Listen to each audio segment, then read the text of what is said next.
ഇപ്പോൾ ആളിത്തിരി പെശകാടി. ആളല്ല, കയ്യിലിരിപ്പ പെശക്. ഈ ചേട്ടൻ ഇത്ര ഗട്സ് ഇല്ലാതെ പോയല്ലോ. അതില്ലെങ്കി മേടിക്കാവടി. അതില്ലാത്തവര് മേടിക്കും, കെട്ടിയവരുടെ കയ്യിന്ന്. ഈ ചേട്ടനോട് എത്ര തവണ പറഞ്ഞിട്ടുള്ളതാ ചേട്ടത്തിയെ നിലയ്ക്ക് നിർത്താൻ. പെടക്കോഴി അനുസരണക്കേട് കാട്ടുമ്പം പൂവങ്കോഴി കൊത്തി അലക്കുന്നത് കണ്ടിട്ടില്ലേ? പെണ്ണിനെ നിലയ്ക്ക് നിർത്താൻ പഠിക്കണം. ഇങ്ങനെ തണുത്ത് നിന്നാലൊന്നും പറ്റിയല്ലേ ചേട്ടാ. ചേട്ടത്തി മൂപ്പിച്ചോണ്ട് വരുമ്പോ ഇറങ്ങി ഓടാതെ കായ് ചുരുട്ടി ഒറ്റ പെരുക്ക് കൊടുക്കണം. ചേട്ടനൊന്ന് മുണ്ട് മടക്കി കുത്തിയേ. ഇനി ചേട്ടത്തിയുടെ മുന്നിൽ ചെല്ലുമ്പോ മുണ്ട് മടക്കി കുത്തിയേ ചെല്ലാവൂ. ഓടാനാണോടാ? ഓടാനല്ല, പോടാൻ. ഞങ്ങൾ പറയുന്ന പോലെ ചെയ്താ ചേട്ടന്റെ ഇന്നത്തെ ജീവിതം തന്നെ മാറി മറിയും. ഈ ദുരിതത്തിൽ നിന്ന് കരകയറാൻ എന്നാ വേണേലും ചെയ്യാവടി.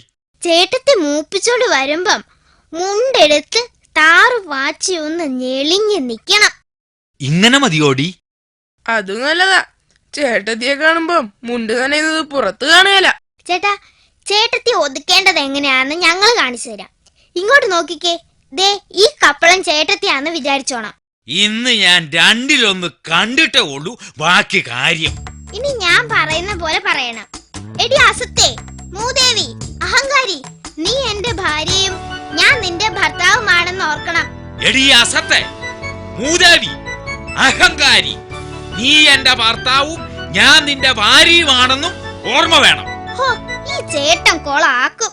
അങ്ങനെയല്ല പറയേണ്ടത്. ഒന്നും കൂടി ഒന്ന് പറഞ്ഞതാടി. അങ്ങനെ പറഞ്ഞാലും മതി ചേട്ടാ. എന്തെങ്കിലും ചൂടായി പറയണമെന്നേ ഉള്ളൂ. അത് കേൾക്കുമ്പോ ചേട്ടത്തി മൂപ്പിച്ചോണ്ട് വരും. അപ്പൊ ഇങ്ങനെ അങ്ങോട്ട് ഒരു ചവിട്ട് വെച്ചു കൊടുക്കണം. 1-2 റിഹേഴ്സൽ നടത്തിയിട്ട് വേണം വീട്ടിലേക്ക് പോവാൻ. ചേട്ടനൊന്ന് മുണ്ട് മുറുക്കി കൊടുത്തേ. ഇങ്ങനെ മതിയോടി? മതി ചേട്ടാ. ഇനി കാല് വലിച്ചൊരു തൊഴി കൊടുത്തേ. നീ അത്രയ്ക്കായോടി? എന്നോട് കളിച്ചാലുണ്ടല്ലോ. ആകെ ഒരു കൂടി കപ്പള ഉണ്ടായിരുന്നത് ഒടിച്ചിട്ടല്ല കർത്താവേ. നിങ്ങളെ ഇന്ന് ഞാൻ അറിയാതെ പറ്റിപ്പോയാലേ. അയ്യോ, എന്നെ കൊല്ലാൻ പോണ്. ഓടിവായോ. അയ്യോ, എന്നെ അയ്യോ.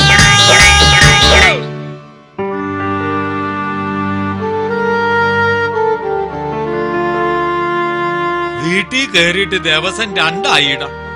വയറ് വിശന്ന് കരിയുന്നു. എന്നാ ചെയ്യൂടാ? അതിനല്ലേ ബോബനെ മോളിയും ചേട്ടനോട് പറഞ്ഞത് മുണ്ട് മുറുക്കി കൊടുത്തോളെ.